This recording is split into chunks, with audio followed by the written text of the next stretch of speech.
Hello everyone and welcome to the clash you've all been waiting for. It is Alireza Firouzja versus Wesley from the Superbet Romania Chess Classic.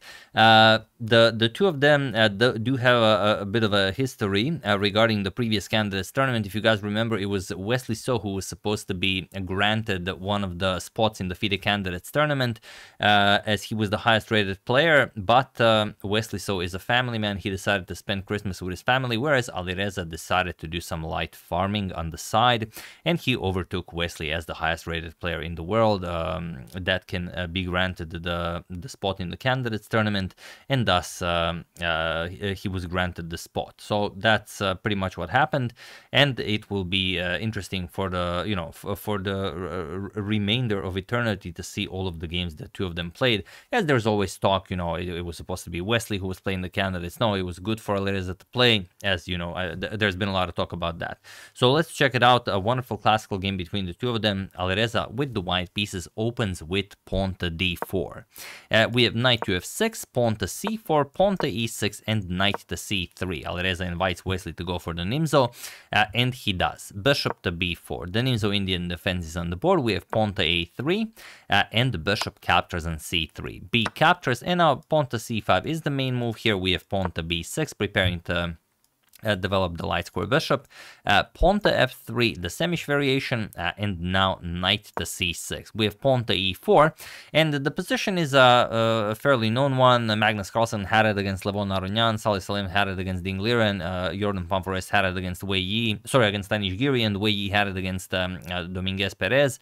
But in those games, bishop to d3 and bishop to g5 were the moves that were played. However, here Alireza plays after knight a5. This is the position that I meant, and those were the moves that were in question: bishop to d3 and bishop to g5. But here Alireza plays pawn to c5, which was never played, and it is now, as of move 8, that we have a completely new game. So okay, you can see by the situation on the clock that Wesley is not very impressed. He does not burn any time. He plays b captures on c5. We have rook to b1. And here, Alireza throws a deadly dare at Wesley. He says, all right, prove that you're the one that was supposed to play in the candidates tournament. Prove that you can handle anything thrown at you. And he's basically asking Wesley to play knight captures on e4, which is the top move recommended by the engine. But if Alireza had this analyzed at home, it is very, very hard to go for it. But I mean, it's a very long glorified draw if you know what you're doing. If you don't know what you're doing, you could easily get lost. I will show it briefly. Knight captures, pawn captures, and queen to h4 check. Now, of course, you cannot play g3 due to queen captures on e4 and queen captures rook on h1. So king to e2, queen captures on e4 with check, bishop to e3, now bishop to a6 check, and king to f2. Yes, this is all important, and these are pretty much the only moves. C captures on d4, C captures on d4, bishop captures on f1, queen captures, the king has to guard the bishop on e3, and now knight to c4. The only move for Wesley if he doesn't want to run into trouble. Point being that if you capture with the queen, then the queen captures the rook on b1, rook to e1, and now knight to b2, preparing knight to d3 check to go for the fork, rook back to b1, knight to d3 check, king to e2, now knight to f4 with check. Again, you cannot capture with the bishop, and if the queen captures, the rook hangs. Now comes king to d2, and after knight to d5, you have to play queen to d3. Give up the g2 pawn, and after queen captures on g2 check, you will play knight to e2, and now the position just continues. There are many moves that can be played here. For example, queen to h3 is a good move, pawn to f5 is a good move, pawn to g6 is a good move. Many potential great moves for black here, but all in all, it is equal.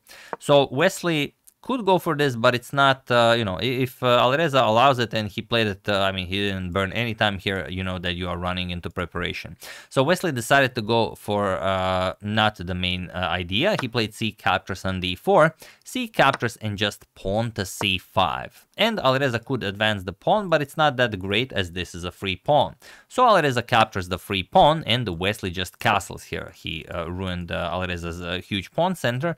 And now the first thing of the game for Alireza. He plays bishop to f4, spends something short of half an hour here, which means that he's now also in new territory. Bishop to d6 might be an idea. So knight to b7, guarding the d6 square, and now queen to d4, nicely centralizing the queen. Rook to e8, and now knight to e2, and queen to a5 with check. Now, okay, Alireza goes knight to c3 and invites Wesley to capture on c5. And again, capturing on c5 is the top move recommended by the engine, but if you do it, let's say queen captures, okay, you trade queens here, something like bishop to e3, white is very much up in development here, and it's not easy to play this. Knight b5 is coming, knight to c7, knight to d6, many holes in Wesley's camp. So he decides against this. He plays pawn to a6 first, stops any infiltration by the knight via the b5 square, and now Alireza just defends the c5 pawn. Bishop to e3, and the question is, what can Wesley play here? He still has to develop. The knight is oddly placed on b7, the bishop no way of being developed, the rook's also not in the game. What is there for him to play? Well, the only way to continue is to challenge with pawn to d6, but it's not an easy move to make. You have to play d6, and after, let's say, something like pawn captures, you will play knight captures. And although it's a weird looking move, because if queen captures, that's a knight, but queen captures on c3 with check is also a knight. So that's what you have to play. However, Wesley played queen captures on a3, and he didn't spend any time on this at all. The problem is now his position is lost. So feel free to pause the video and try to figure out what Wesley missed here. Or maybe he didn't miss it, maybe he just figured that it was the least painful continuation for him, while I give you a couple of seconds. So for those of you who were able to do it, congratulations on spotting that the knight is, this knight is weirdly placed, but this knight is also weirdly placed, even though it's on a perfectly natural square, pawn to e5. No doubt you've all found this, the idea being the knight h5 is met with g4, and the knight is lost, so the only move is knight to d5, and now comes the real idea. Knight captures, pawn captures, queen captures, sorry, not queen captures, king to f2 first, we have to keep an eye on the bishop here, and now queen captures on d5 is coming next, and there's no way to stop this. For example, if you play queen to a2 check, the first defend, the problem is rook to b2. The queen has to move and move away from the defense of the d5 pawn, as the c4 is also covered. There's no way to remain on this diagonal. So after king to f2, knight to d8 was played, and now comes queen captures on d5. Attacking the rook here, you cannot go to b8, this is covered by the rook, and you cannot go to a7. If you play rook to a7, not this, even though it looks nice, the real move is rook to b8. You attack the bishop, and once you defend it, let's say rook to c7, now bishop to c4, and this is unplayable for black. So instead, after queen captures on d5, Wesley decided, okay, I will give up 2 pieces for the rook. He played bishop to b7, and Alireza accepts this. Rook captures, knight captures, queen captures, and now rook 8 to b8. At least he will get his rooks into the game, while Alireza's king is still on f2. So okay, queen back to d5, and now queen to b2 with check. While you could play rook to b2 with check after bishop to e2, again, not a lot of easy ways to continue. Also, your d7 pawn is hanging, which will create a passed pawn here. Also, if you move the rook, then bishop c4 again will put pressure on f7. So not easy. So instead, after queen d5, queen to b2 with check, we have bishop to e2, and now comes rook captures on e5. That's why also Wesley played queen to b2 to gain more coverage of the e5 square. Queen to d4, Alireza just offers to go into an endgame because he's up material. He will have a beautiful bishop pair for the price of a rook, and Wesley says, all right, there's nothing I can do about this. If I move the queen, you're going to capture my rook, so I'm going to play a5. At least my pawn will be further advanced once we, completed the trade. But there is perhaps one move that he missed, and you guys surely haven't, as I have put it in the thumbnail. The reason why I'm not making this pause the video moment is because it's not the only move that wins. Any move wins here, really. Queen captures queen, you can play rook to a1, also perfectly fine, but the sort of double exclamation mark move is rook to b1. Yes, it seems like you're sacrificing a rook, but not really. as the rook on e5 is also hanging, and if you capture the queen first, then rook captures will be checkmate. Rook to e8 and rook captures on e8 is checkmate. So after rook to b1, queen captures on b5 was played, queen captures on e1 on e5, and now king to h8, trying to get the king off of this diagonal, as you know that the f-pawn should be moved at some point, and now Alireza just plays bishop to d4. Threatening checkmate here. You can even see that he did spend quite a lot of time on this. The position is winning. You can play pretty much anything. You can even attack the pawn here. That's perfectly fine. But this is the cleanest way to end the game. Bishop to d4.